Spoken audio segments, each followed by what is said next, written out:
le Rwanda, copieusement armé par ses tuteurs de l'Union européenne et de l'OTAN, et avec la complaisance de l'Organisation des Nations Unies, continue son avancée sanglante dans le sol congolais, afin de s'y assurer la mainmise sur les matières premières qu'il pille depuis plusieurs décennies, afin de fournir ses clients, étrangers, à l'Afrique. En ce mois de janvier 2025, il y a une vérité qui s'universalise et qui n'est désormais contestée par personne. C'est que le M23, pour ceux qui en doutaient encore, il est reconnu et par l'ONU et par toutes les grandes puissances, même occidentales, comme étant ni plus ni moins que le bras et la continuité de l'armée rwandaise. Les informations que nous avons à notre disposition confirment que au moins 4 000 à 5 000 soldats rwandais en uniforme rwandais sont actuellement dans le sol congolais, venus renforcer la milice détachée par l'armée rwandaise pour envahir le Congo. En réalité, l'armée rwandaise est en train de mener une guerre de conquête, une guerre coloniale africaine pour s'emparer du Kivu, parce qu'elle a obtenu le blanc-seing de ses grands partenaires de l'Union européenne et qu'elle obtient en réalité la bienveillance des grandes puissances industrielles occidentales notamment, par rapport à la mainmise sur les matières premières congolaises qui sont revendues à très vil prix à ses partenaires occidentaux assoiffés par le coltan, le lithium, l'or, le manganèse, l'uranium, bref, toutes les ressources qui font que l'État congolais, comme vous le savez, est l'État minier le plus riche au monde. En ce 29 janvier 2025, il n'y a plus sur la terre un seul homme politique capable de se tenir dans un débat en mondovision pour nier le fait que le Rwanda attaque la République démocratique du Congo pour la piller et que le fruit de ce pillage est vendu à l'Union européenne. Et j'espère que vous savez pourquoi personne ne peut le nier. Parce que l'Union européenne a commis la plus grave des erreurs quand on rentre dans une logique de duplicité contre un pays. C'est qu'il ne faut pas formaliser cette duplicité dans un accord accessible au public. L'Union européenne a signé sous les yeux du monde entier l'année passée un partenariat commercial avec le Rwanda. Et les ressources naturelles qui sont citées dans ce partenariat, on ne les trouve pas dans le sous-sol rwandais, mais essentiellement dans le sous-sol de la République démocratique du Congo. C'est-à-dire que l'Union européenne, représentant une trentaine de pays européens, a accepté de signer un contrat de mercenariat avec le Rwanda. En signant un traité pour l'achat et la commercialisation des ressources du sous-sol congolais avec le Rwanda, l'Union européenne a assumé publiquement le fait qu'elle est la parraine de la déstabilisation du Congo, parce que pour que le Rwanda puisse fournir l'Union européenne en cobalt, en uranium, en diamant, en manganèse et en or, il faut que le Rwanda pille le Congo. Et donc, le traité de coopération signé par l'Union européenne avec le Rwanda est un traité de mercenariat qui fait de l'État rwandais un État, en réalité, qui est un cheval de Troie, qu'on introduit à l'intérieur de la République démocratique du Congo pour la piller afin de mettre à la disposition des partenaires européens les matières premières congolaises arrachées par la guerre. Aujourd'hui, il n'est pas possible à qui que ce soit de porter plainte à qui que ce soit sur la terre pour diffamation sur cette question. Parce que le traité européen est là. Et il a été dénoncé comme tel, y compris par des députés européens. Je vous ai fait écouter ici un député européen qui a fait remarquer que le fait que l'Union européenne ait signé avec le Rwanda un traité de commercialisation des ressources minières qui n'appartiennent pas au Rwanda mais au Congo n'est ni plus ni moins que le financement de la guerre du Rwanda contre le Congo. Donc, ça, c'est l'évidence scientifique élémentaire. C'est la leçon de base. On ne peut pas faire de politique, on ne peut pas discuter de politique à propos de la tragédie congolaise sans partir de ce fait. Le Rwanda est un État qui est financé par des grandes puissances étrangères à l'Afrique, et notamment de l'Union européenne, en contrepartie du pillage du Congo pour fournir ces grandes puissances en matière première stratégique. Ça, c'est un fait scientifique. Je mets au défi qui que ce soit de me convoquer devant un tribunal de France, d'Europe, de Navarre, des États-Unis. J'irai. Parce que j'ai dit que la guerre du Rwanda contre le Congo, elle est financée par l'Union européenne. Je le dis sur la base des documents européens et des débats de l'Union européenne elle-même. Et comme on dit que le rappel sauve l'âme, bon, je vais retourner à cet extrait. À cet extrait que je vous ai fait écouter, afin que ceux qui ont la mémoire courte se rafraîchissent la mémoire. L'extrait d'un dialogue, eh bien, un dialogue au Parlement, c'était un dialogue au Parlement européen entre précisément les députés, parce que je vois que certains me demandent est-ce qu'ils peuvent réécouter ce dialogue. Ok, ben je vais vous le retrouver parce que je l'ai publié. C'est un dialogue célèbre. C'est un dialogue célèbre. Je vais vous le faire écouter pour que sur la crise congolaise, on commence vraiment par s'entendre sur les évidences. Parce que si on s'entend pas sur les évidences, c'est même pas la peine de discuter. C'est pas la peine de discuter si on ne s'entend pas sur les évidences. Alors, un député. J'avais publié cela en disant un député européen accuse l'Union européenne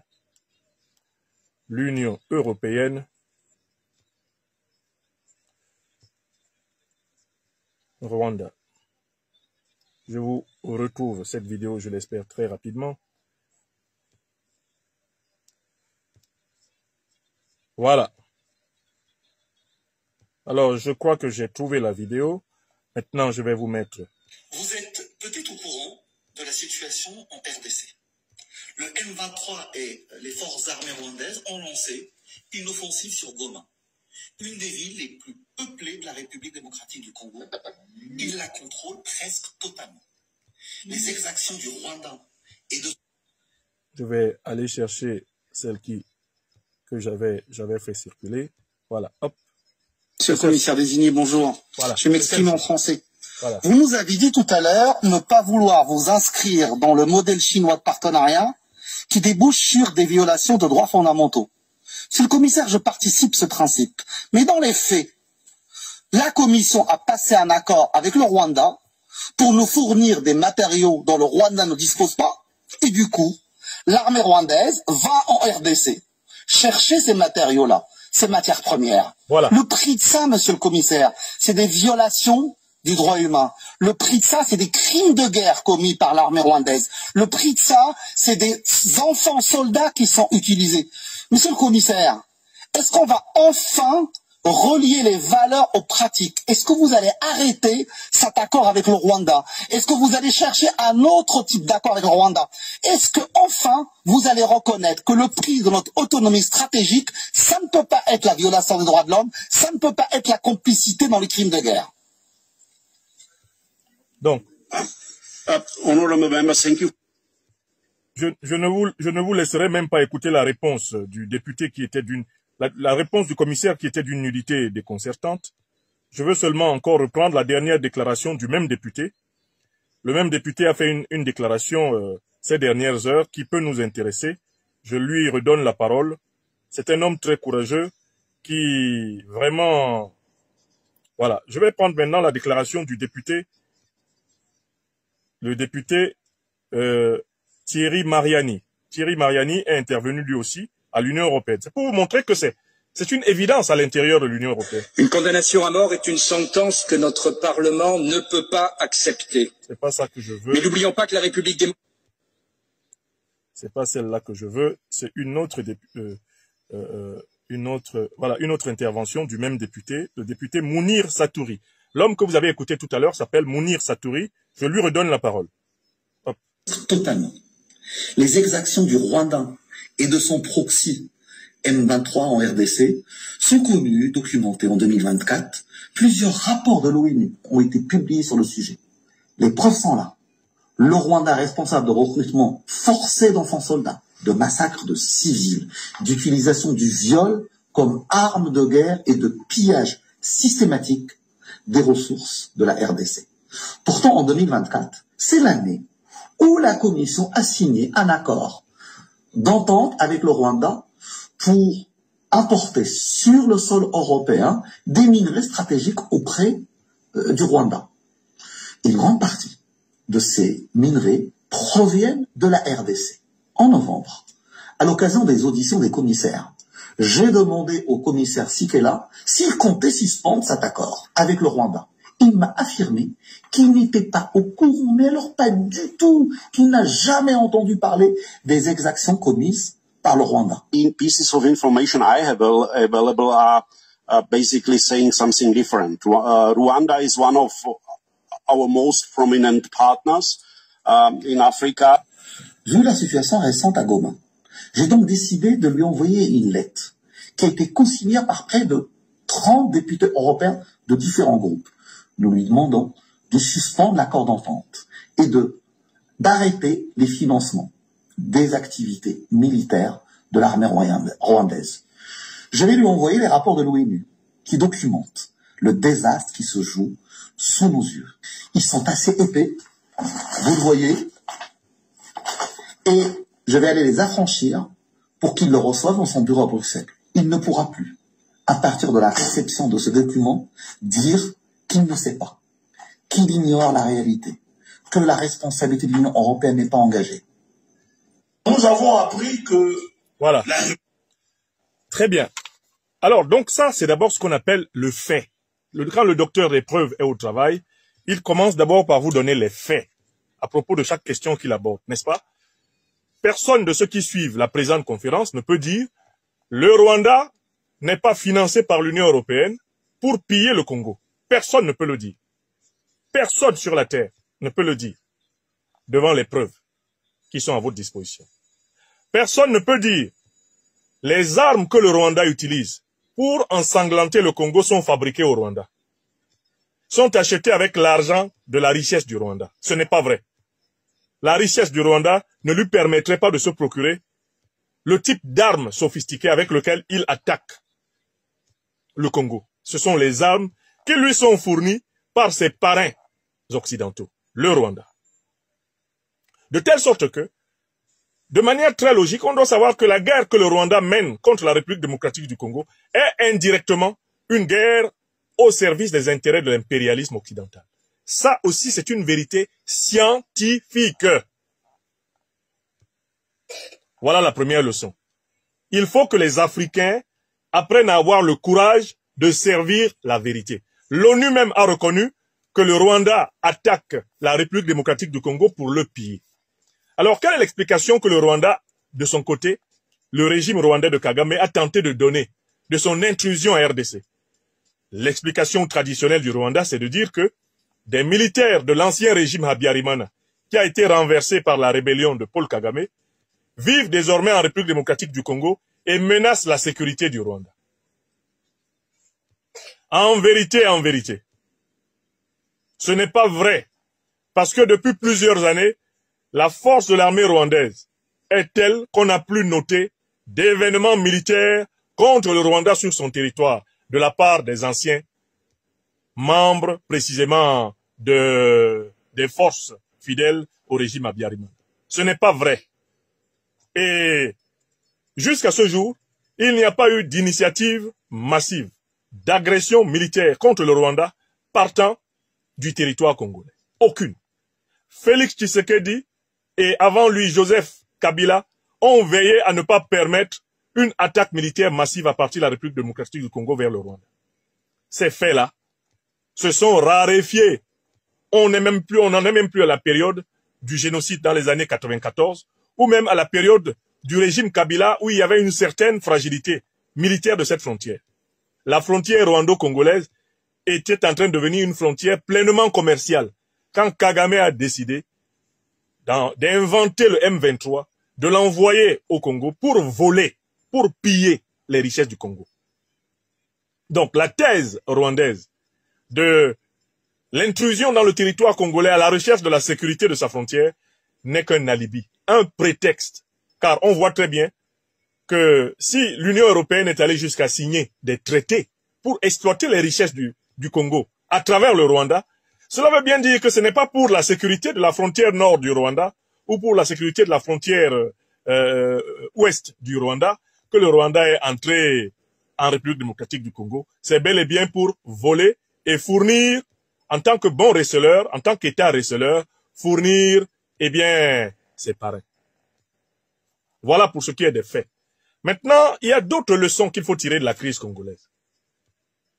L'une des premières leçons, c'est que sans la fin du soutien au Rwanda et sans des sanctions internationales sévères, y compris des sanctions africaines contre le Rwanda, la République démocratique du Congo risque d'imploser dans une violence incontrôlée sur tout son territoire, avec des conséquences que nul d'entre nous ne peut imaginer. Donc la deuxième leçon qu'il faut tirer, c'est qu'il faut immédiatement désarmer le Rwanda. Il faut immédiatement chasser le Rwanda du territoire congolais si l'on ne veut pas que le Congo implose. Et en implosant, le Congo va déstabiliser toute la sous-région d'Afrique centrale.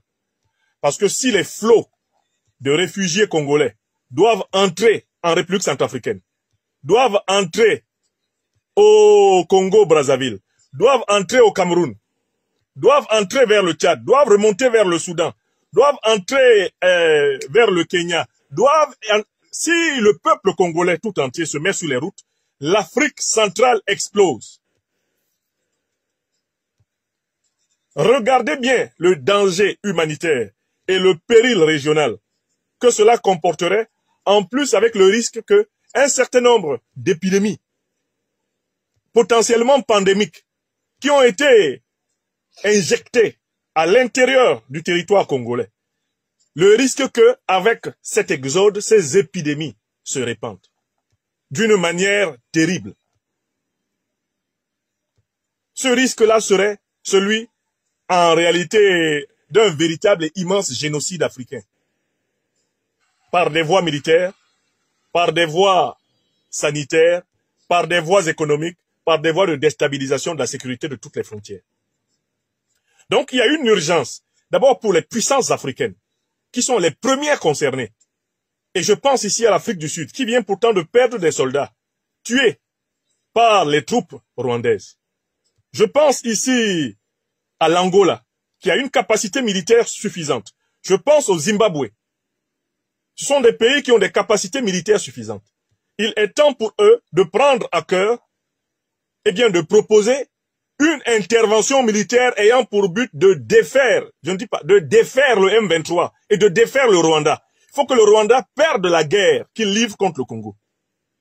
Il faut que Paul Kagame perde la guerre qu'il livre contre le Congo. Il n'y aura jamais la paix pour le Congo tant qu'il y aura Paul Kagame au pouvoir à Kigali. Parce que Paul Kagame a conçu la prospérité du Rwanda sur le pillage du Congo.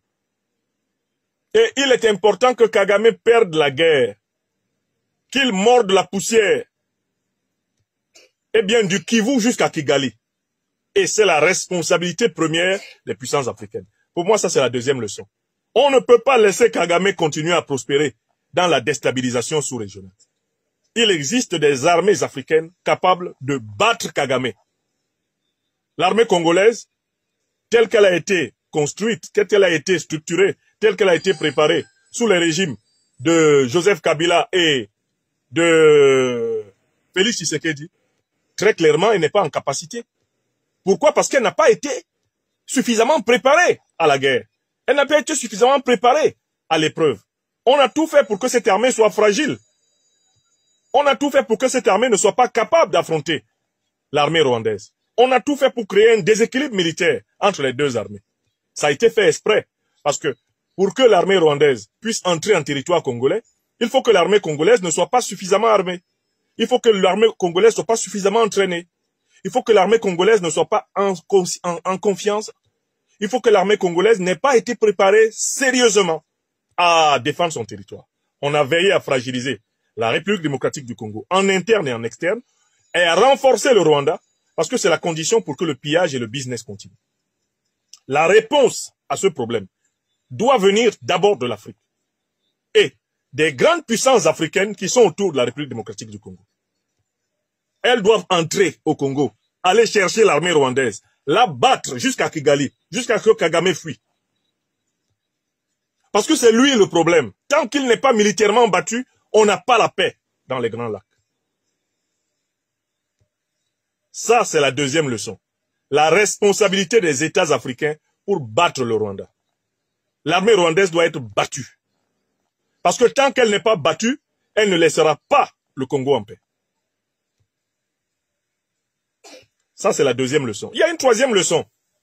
Et elle s'applique à Félix Tshisekedi, que je n'ai pas appelé par hasard le mollasson Tshisekedi.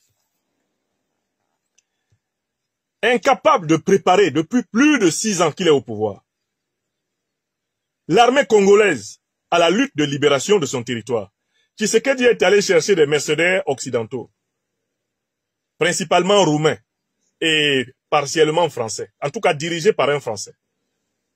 Il est allé les chercher, il les a amenés au Congo, il les a mis au beurre, et ils lui ont promis que jamais Goma n'allait tomber. Ils lui ont promis que vraiment le Sud Kivu ou le Nord Kivu, il s'en occupe personnellement. Mais nous avons les images. Dès les premiers combats, à l'approche de la capitale, eh bien, du Kivu, qu'est Goma, les mercenaires recrutés par Tshisekedi se sont tous barrés et ils sont allés se réfugier côté rwandais. Ce sont des images piteuses. Je vous les montre. Je vous les montre avant d'en tirer la leçon que Tshisekedi n'a pas comprise. Une leçon que je lui avais proposée il y a plus d'1 an, quand il a commencé à recruter ces mercenaires. Écoutez, je vais vous montrer les images. Ce sont des images de l'AFP. C'est l'AFP qui a... Et ces images ont été publiées par plusieurs sources. Il n'y a même pas que l'AFP. Il n'y a même pas que l'AFP qui a publié ces images. Elles sont dans tous les téléphones. Les images de la reddition de tous les mercenaires pratiquement, eh bien, occidentaux, qui ont été recrutés, payés à prix d'or, de diamants et tout ce que vous voulez, pour aider l'armée congolaise à combattre, et qui se sont promptement livrés au Rwanda, qui se sont précipités à la frontière rwandaise pour se mettre sous la protection de l'armée rwandaise. Regardez les images. J'ai pu trouver leurs images. C'est intéressant à voir. C'est intéressant à voir parce que c'est là qu'on mesure le degré de lâcheté et de nullité de nos dirigeants. Je vous mets le volume pour que vous voyez le comportement de ces lâches.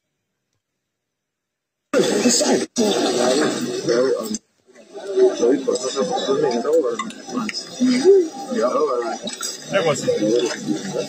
Les voici.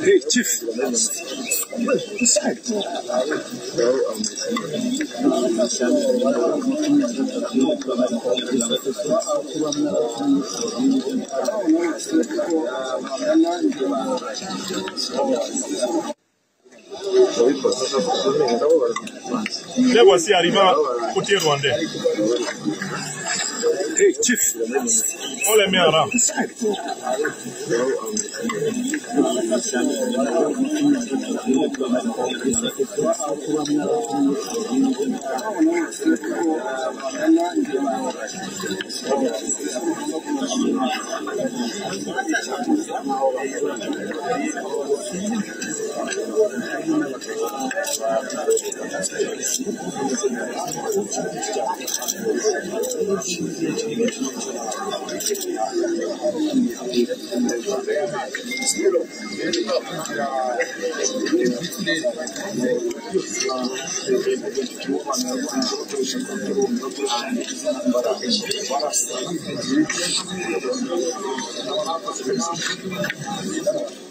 Bon.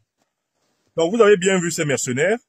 Ce sont des images donc des mercenaires occidentaux de Félix Tshisekedi qui normalement étaient supposés tenir la ville de Goma et qui se sont rendus, qui ont déposé les armes au premier coup de feu et ont fui en masse pour aller se réfugier et être protégés par le Rwanda. ils se sentent plus en sécurité au Rwanda, tout naturellement, qu'en République démocratique du Congo, puisqu'ils ont trahi leur patron, Tshisekedi, qui les payait à prix d'or de diamants avec des salaires largement au-dessus de ceux de l'armée congolaise pour qu'ils viennent aux côtés de l'armée congolaise combattre les terroristes rwandais. Vous voyez ce qui se passe? Or, j'avais dit à Félix Tshisekedi qu'il jouait à un jeu de dupes contre le peuple congolais. Pourquoi? Parce que, comme je l'avais montré, le régime de Kigali et le régime de Kinshasa, le régime de Kagame donc, et le régime de Tshisekedi ont les mêmes parrains impérialistes occidentaux. Par conséquent, prendre des mercenaires occidentaux afin qu'ils t'aident à combattre un proxy de l'Occident, alors que toi-même tu es un proxy de l'Occident, c'est organiser juste une pièce de théâtre. Voici des gros gaillards comme ça, qui ont des allures de soldats, et qui n'ont pas été capables de résister une journée à Goma contre le M23 et l'armée rwandaise, et qui ont eu spontanément l'idée de déposer leurs armes et de se rendre côté rwandais pour se mettre en sécurité, révélant par là en fait que ce sont les complices de Kagame. Tshisekedi prétendait avoir recruté des mercenaires occidentaux pour aider l'armée congolaise à combattre l'armée rwandaise. On découvre que ces mercenaires ne sont ni plus ni moins que les compagnons de Kagame, qui étaient à l'intérieur de l'armée congolaise. Écrivez ça. Est-ce que vous comprenez?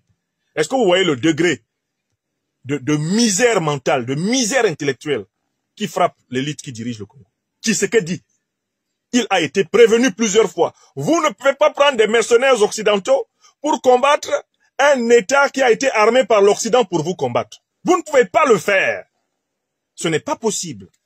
On l'a expliqué de 1000 façons possibles à Tshisekedi. Il est allé chercher les mercenaires occidentaux pour combattre Kagame, qui est lui-même un mercenaire occidental. Et voilà que les mercenaires se sont rassemblés ensemble. En plein jour, les images que vous voyez là, ce sont les mercenaires payés par Tshisekedi qui ont refusé de combattre, qui se sont rendus côté rwandais pour être en sécurité. Et si vous regardez bien les images, ils sont même souriants. Ils sont souriants. Ces mercenaires sont souriants, ils sont heureux. Ils ont trahi l'armée congolaise. Des soldats congolais sont tombés et eux, ils se mettent au beurre. Ils passent de l'autre côté tranquilles. De toutes les façons, ils n'étaient pas venus mourir, ils étaient venus prendre l'argent du Congo. Alors cela vous permet de faire une différence entre les véritables alliances anticolonialistes et anti-impérialistes qui ont permis à l'Afrique de combattre les puissances coloniales au XXe siècle et les fausses alliances avec des compagnies, eh bien, de mercenaires comme ceux-ci qui, à la première alerte, sauvent leur peau en partant avec la caisse. Est-ce qu'il vous souvient des événements qui ont eu lieu au nord du Mali au mois de juillet 2024? Qu'est-ce qui s'est passé au nord du Mali en juillet 2024? Vous vous souvenez? Fin juillet 2024, l'armée ukrainienne, en association avec Al-Qaïda, en association avec l'État islamique, en association avec l'armée algérienne, avec la complaisance des aventuriers ambigus du Sénégal qui hébergent l'ambassadeur ukrainien qui était impliqué dans l'opération, ils ont mené une attaque sur Tinzawaten contre l'armée malienne qui était en patrouille avec ses alliés des forces armées russes. Est-ce que les alliés des forces armées russes ont choisi de prendre la poudre d'escampette quand ils ont été attaqués en compagnie de leurs camarades de l'armée malienne? Non. Les alliés des forces armées russes ont combattu et des dizaines de soldats russes sont morts aux côtés de leurs camarades d'armes maliens. Voilà comment, entre l'armée malienne et l'armée russe aujourd'hui, il y a un vrai pacte de sang. Parce que les soldats russes qui viennent combattre aux côtés des soldats africains ne sont pas des lâches qui se barrent quand l'ennemi vient en mettant les Africains devant. Ils se battent à leur côté. Regardez le contre-exemple au Kivu. Tshisekedi paye à prix d'or. Il paye à prix d'or. Ces gaillards que vous avez vus fuir à la frontière rwandaise et être accueillis, caressés par les soldats rwandais. Bichonnés par les soldats rwandais comme des enfants de maternelle qui vont en excursion dans un parc. Et là, vous avez la différence. Quand nous disons un peu partout dans le monde d'arrêter de faire aux Africains le chantage russophobe, c'est parce que nous avons étudié l'histoire. Lorsqu'il a fallu que les pays africains qui étaient sous le joug des puissances coloniales occidentales se battre pour se libérer. Des soldats russes sont franchement venus se tenir aux côtés des Africains pour combattre les impérialistes. Les Africains n'ont pas oublié cela. Les Africains n'oublieront jamais le sacrifice de Cuba. Je continuerai à demander à tous les pays africains dirigés par des authentiques panafricanistes d'accorder la nationalité cubaine à tout le peuple cubain. Parce que l'armée cubaine est descendue, manu militari en Afrique, se tenir aux côtés des armées d'Angola, du Mozambique, de Guinée-Bissau. Elle s'est tenue aux côtés des armées africaines. Même jusqu'au Congo, des militaires cubains sont venus tenter d'aider Moulele, tenter d'aider les Lumumba, de les organiser. Che Guevara était au Congo. Il était aux côtés des résistants anti-moboutistes au Congo. Voilà des véritables compagnons de lutte anti-impérialiste et anticolonialiste. Rien à voir avec la coopération militaire frelatée qui consiste à toujours mettre les Africains devant et à attendre derrière pour récupérer la gloire et dire qu'on s'est libéré. Alors que c'est la chair à canon africaine qui était devant. Vous avez vu? Ces mercenaires payés par Tshisekedi avaient une occasion extraordinaire pour montrer leur loyauté et leur engagement, leur fidélité à leurs paroles. Comment peut-on imaginer que 4000 militaires rwandais réussissent à submerger une armée congolaise dans laquelle on compte au moins plus de 1000 à 1500 mercenaires, lesquels ont été projetés longtemps avant dans la région du Kivu avec la mission de combattre et d'aider l'armée à combattre. Félix Tshisekedi a-t-il fini de nier les faits, de nier la réalité? A-t-il fini de tourner autour du pot? Ne voit-il pas à quel point son intelligence et sa lâcheté sont maintenant étalées? Son inintelligence et sa lâcheté sont étalées à la face du monde. Tshisekedi ne voit-il pas cela? Donc voilà une leçon. Les véritables alliances qui libèrent sont les alliances sur la base d'une unité idéologique. Quand vous n'avez pas une unité de pensée avec une puissance, par rapport à l'ordre du monde, n'acceptez pas son aide militaire.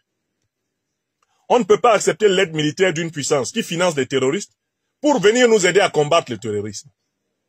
C'est une incongruité. Et c'est ce que Tshisekedi fait. Les militaires là viennent de pays qui financent le Rwanda. Ils viennent de pays de l'Union européenne qui financent le Rwanda, les mercenaires. Mais comment tu peux penser que ces gens-là vont venir risquer leur vie pour combattre un pays qui pille le Congo pour leur pays? Hein? Réfléchissons. Tshisekedi pensait vraiment que ces hommes-là, qui ont des biscottos comme ça, parce que quand ils vont à la salle de sport, ils soulèvent des haltères, ils soulèvent des poids, ils font tout pour que leurs muscles soient saillants, ils mettent des tatouages effrayants. Ils pensaient que ces gars-là viennent en Afrique dans l'espoir de mourir, en acceptant le risque de mourir en Afrique. Ils veulent pas mourir en Afrique. Ils veulent prendre le maximum d'argent en Afrique et rentrer faire la Dolce Vita en Europe. Oui! Les mercenaires venus des pays impérialistes, là, ce sont des hommes d'affaires. Alors que les soldats qui viennent de pays qui ont une tradition anti-impérialiste, anti-colonialiste, quand ils viennent aux côtés des Africains, on voit bien la différence. Ils combattent aux côtés des Africains.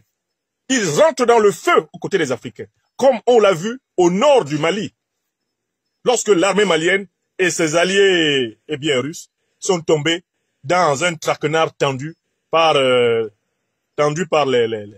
les Ukrainiens, Al-Qaïda, l'État islamique, les Algériens et tous leurs proxys de la CEDEAO. Oui! Donc voilà une vérité.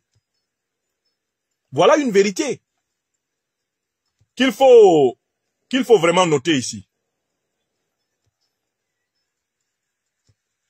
Et je tenais à la souligner. Enfin, je passe à une dernière vérité. Étudier la structure des communiqués qui sont publiés par les organisations politiques continentales. L'ONU, cette fois-ci, de Guterres, est allée plus loin. L'ONU est allée plus loin que l'Union africaine. L'Union africaine n'ose pas condamner le Rwanda. L'Union africaine n'ose pas demander qu'une force africaine soit mise en place pour déloger le Rwanda du Congo. L'Union africaine est paralysée. Pourquoi? Parce que ceux qui financent l'Union africaine, mais ce ne sont pas d'abord les puissances africaines. Ce sont les mêmes puissances de l'Union européenne qui tiennent l'Union africaine en laisse et qui contraignent l'Union africaine à ne pas prendre une véritable décision de type militaire. Parce qu'il y a une agression militaire Si l'Union africaine était vraiment une union opérationnelle, elle prendrait une décision de type militaire.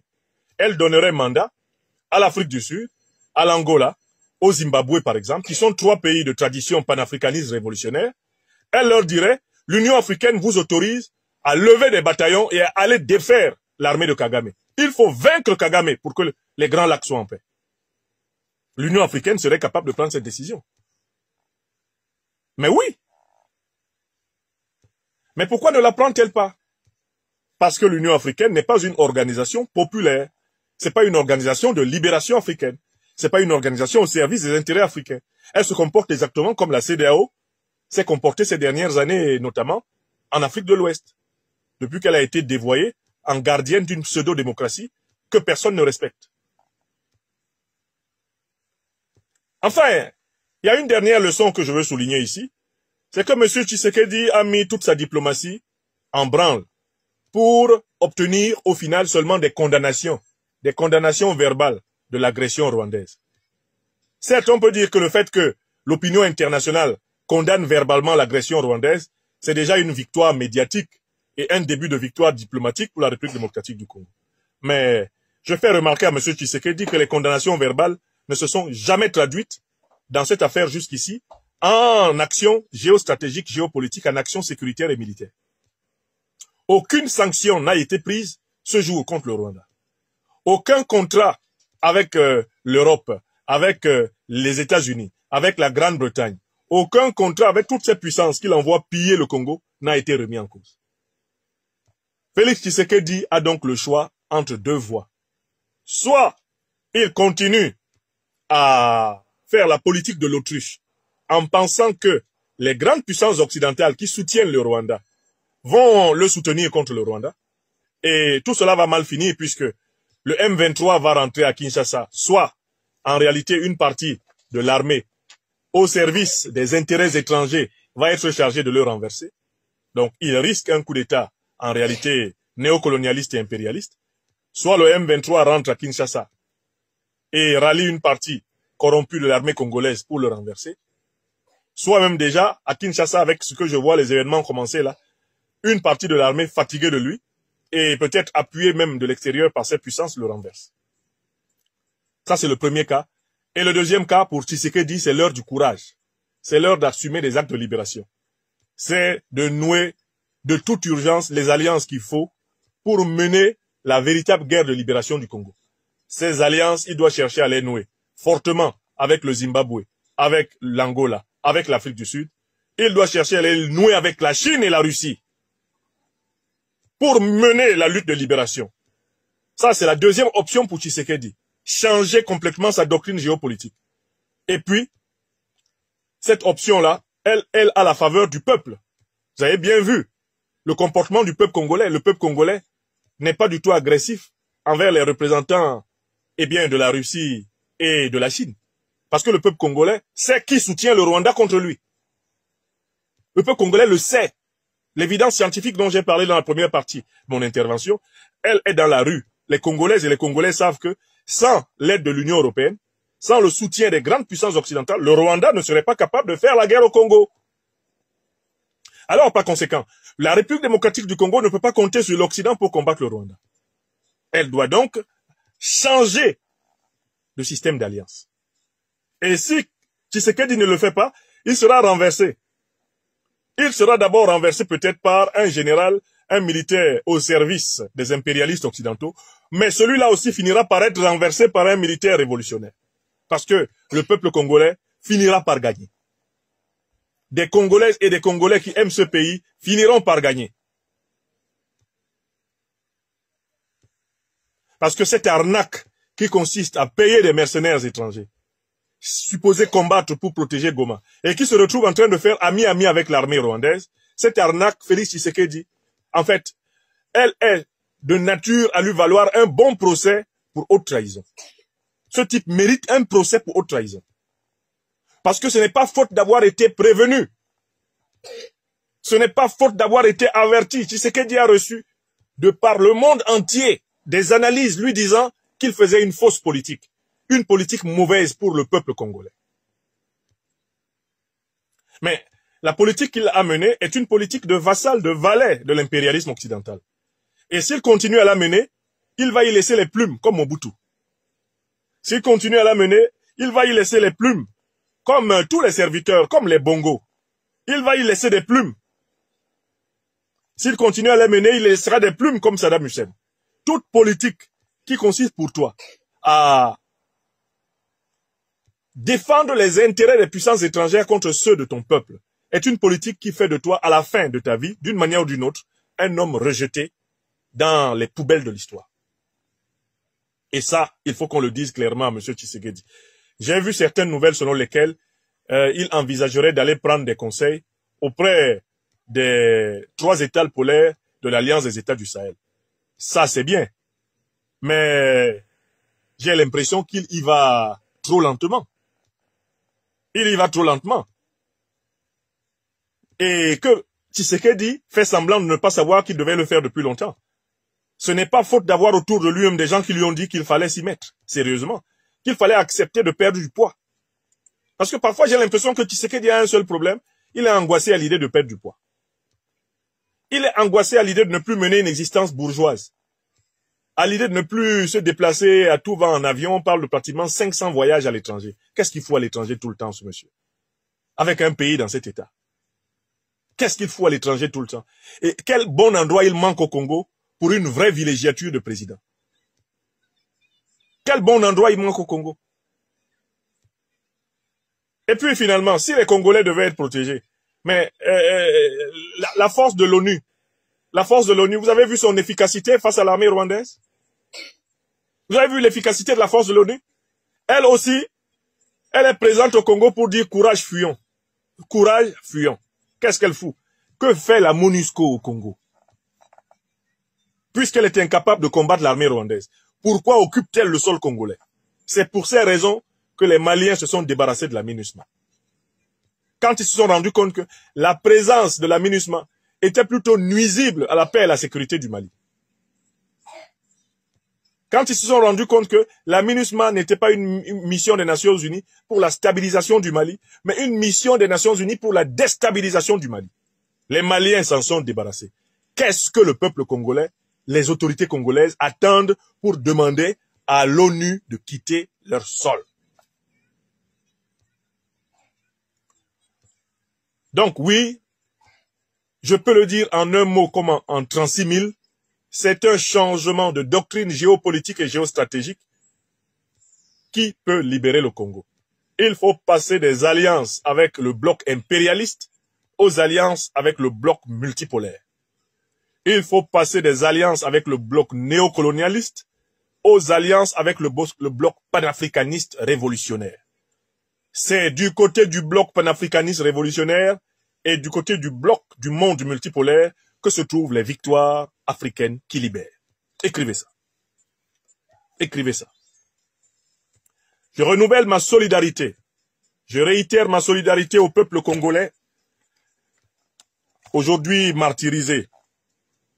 Je refuse d'être de ces Africains qui essayent de culpabiliser massivement le peuple congolais comme si nous n'étions pas au courant de tout ce que ce peuple a subi.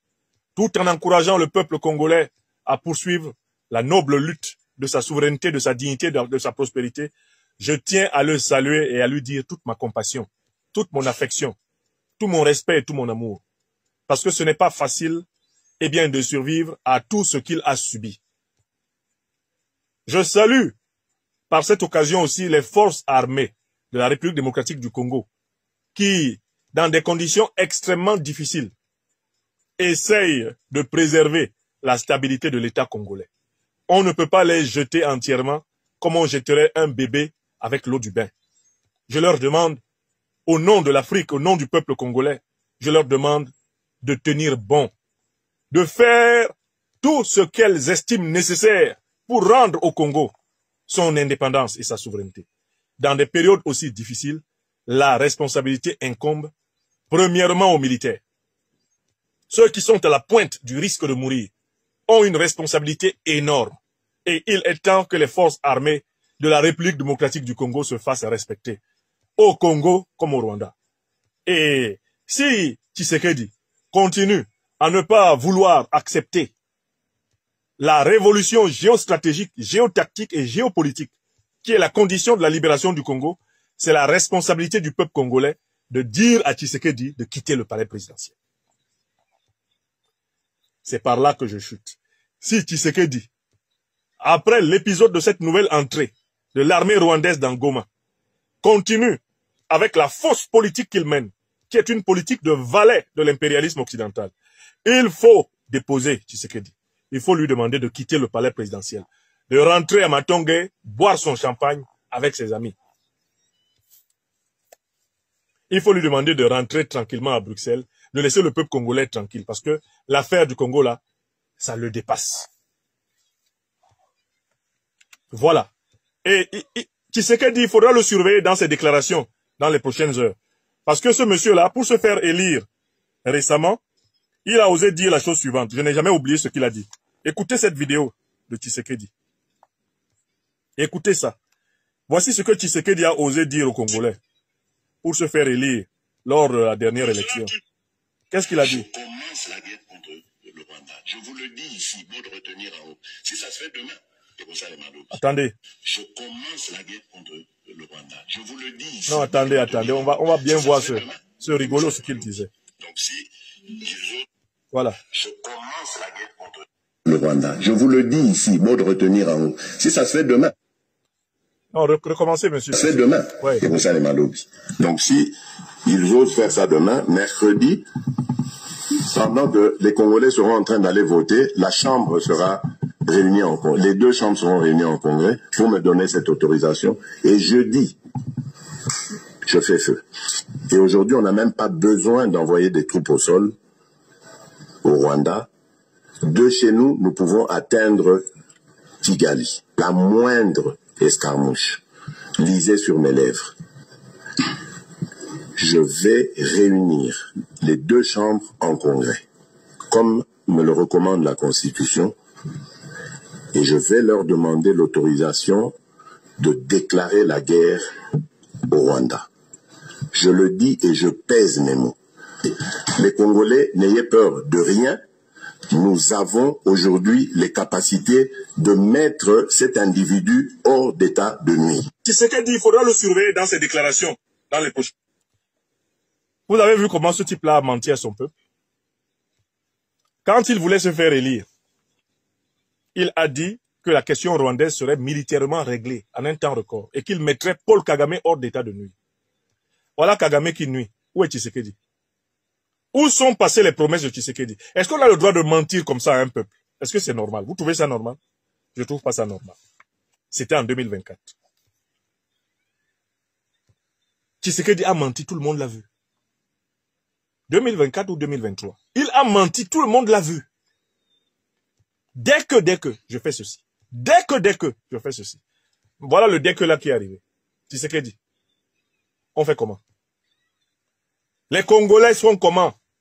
Les femmes et les enfants sont dehors, sous la pluie, sous la grêle, sous les éclairs, sous la foudre, livrés aux moustiques, livrés au viol, livrés à la brutalité des terroristes rwandais. Tshisekedi, où est passée votre promesse de rendre à votre peuple sa dignité, sa sécurité, sa paix, l'intégrité de son territoire? Vous devez démissionner, monsieur. Cette affaire vous dépasse. Vous devez démissionner. Le dernier grand service que vous puissiez rendre au peuple congolais, Tshisekedi, c'est de rendre le tablier. Si vous étiez un homme sensé, si vous avez encore une once de dignité en vous, vous devez vous présenter devant le peuple congolais et dire « J'ai failli à mes engagements, je me retire par conséquent pour permettre à d'autres Congolais, eh bien de mener la lutte de libération de notre pays. » Mais je crains que la dignité ne soit pas quelque chose qui vous soit assez proche. Le courage de reconnaître que vous n'êtes pas à la hauteur de la situation ne semble pas effleurer votre esprit. Et voilà pourquoi notre peuple est en train de mourir. Mais c'est la responsabilité du peuple congolais, c'est la responsabilité de l'armée congolaise de prendre leurs responsabilités dans cette affaire. C'est la responsabilité des puissances africaines, d'abord d'Afrique australe, d'Afrique centrale et par extension de toute l'Union africaine. de mettre fin à ce génocide qui se poursuit sous nos yeux depuis maintenant plus d'une vingtaine d'années. C'est ce que je voulais dire sur ce sujet. Soutien total au peuple congolais. Soutien de tous les amis de l'Afrique des libertés au peuple congolais. Soutien au FARDC dans le juste combat qu'elle mène dans des conditions difficiles. Et vivement le changement.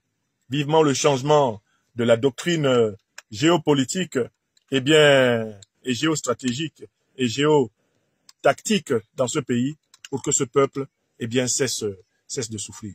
Parce que les images qui nous parviennent sont des images odieuses. Ce sont des images odieuses. Ce sont des images insupportables. Ce sont des images imbuvables. C'est vraiment tout simplement la chose la plus affreuse qui nous soit donnée à voir dans ce temps difficile.